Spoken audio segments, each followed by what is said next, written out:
But is it actual, मतलब कि क्या हम ये सचमुच समझ सकते हैं या मान सकते हैं कि अभी आपने हुकूमत दी और अब आप लोग सोच रहे हैं कि इलेक्शंस करवा लें? नहीं, देखिए इलेक्शन की बात नहीं होती। जो मामलात हैं, मैंने आपको पहले भी कहा था बहुत अर्सा पहले कि हमारे मुल्क में जो इकोनॉमिक इश्यूज हैं वो ओवरटेक कर लेंगे पॉलिटिकल इश्यूज को।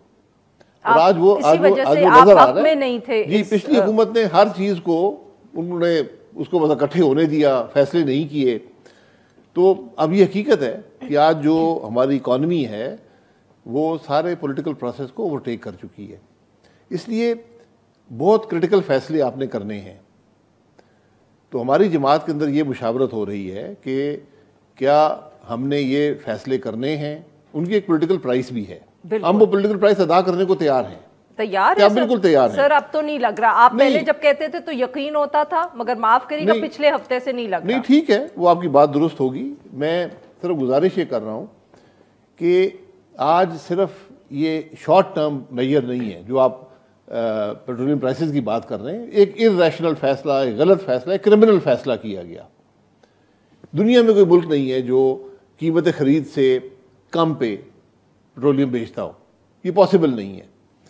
आज हमारी कैफियत ये है कि हम 100 अरब से ज़्यादा का डायरेक्ट लॉस हर महीने बेयर कर रहे हैं। हमें हो रहा है पेट्रोलियम प्रोडक्ट्स पे 100 अरब रुपए से ज़्यादा का।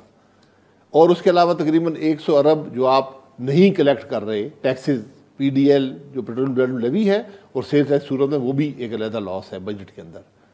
अब एक बड़ा आसान फैसला है कि 5600 अरब तो अभी हो चुका है डेफिसिट, आप 400 अरब और कर दें। देखिए मैं हाल आपको बता रहा हूँ ना। तो 6000 अरब पे बात चली जाएगी, जहाँ 5600 वहाँ चाहिए 6000 अरब। लेकिन ये फैसले मुल्क के हक में नहीं है। और दूसरा, इनका इस फैसले का कि आप पेट्रोलियम की कीमत बढ़ाएंगे, कितनी बढ़ाएंगे, कैसे बढ़ाएंगे, इसका इम्पैक्ट आएगा आपके तमाम जो नेगोशिएशंस हैं आईएमएफ के साथ और दीगर जो लेंडर्स हैं, डोनर्स हैं, उनके साथ। इसका सब आपस में बातें जुड़ी हुई हैं। तो इसलिए एक लॉन्गर टर्म फैसला भी आपने आज करना है कि मुल्क की इकॉनमी कैसे चलाई जाएगी, क्योंकि जिस तरह चलाई गई है पिछले 4 साल में, उसने तो बिल्कुल मामले को ख़त्म कर दिया है। अब देखें ना सर, ये थोड़ी सी जाती इसलिए है जो आप के ये आपने पहली दफ़े ये बातें उस प्रेस कॉन्फ्रेंस में की थी जिस दिन इमरान खान साहब ने ये पेट्रोल प्राइसेस फ्रीज की थी। आपने और मिफ्ता साहब ने हमें ये कितनी प्रेस कॉन्फ्रेंसेस में ये कहानी सुनाई है। अब फैसला कर ले, या उस वक्त हुकूमत नहीं लेनी थी, हुकूमत भी ले ली, अब आप फैसला नहीं कर ले। अब ये देवदास वाली कहानी आप हमें कब तक सुनाएंगे सर? वो जो फैसला है ना, उसका एक फिजिकल इम्पैक्ट है ना। आपने पैसे ही देने हैं ना। अभी तो हम पैसे दे रहे हैं, हमने मार्च के पैसे भी दिए, हमने अप्रैल के पैसे भी दे दिए, अब मई के पैसे भी दे रहे हैं। लेकिन बात सिर्फ पैसे तक महदूद नहीं है, बात उन एग्रीमेंट्स पे है जो आपने आईएमएफ के साथ किए। और अब आप मुझसे मुनहरफ हो गए।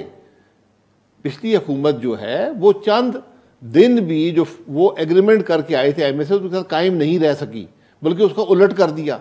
अब उसका सारा मलबा आपने उठाना है। ये फैसला आपने करना है कि हम मलबा उठाएंगे या फिर हम इलेक्शन में जाते हैं। सर, ये 5 हफ्ते के बाद आपको ख्याल आया कि ये मलबा उठाना है? जब आप हालात को देखते हैं, आप उसकी ग्रेविटी को देखते हैं, सर, उसके असरात, हमें बिल्कुल कुछ आइडिया था कि ये क्या मामलात हैं।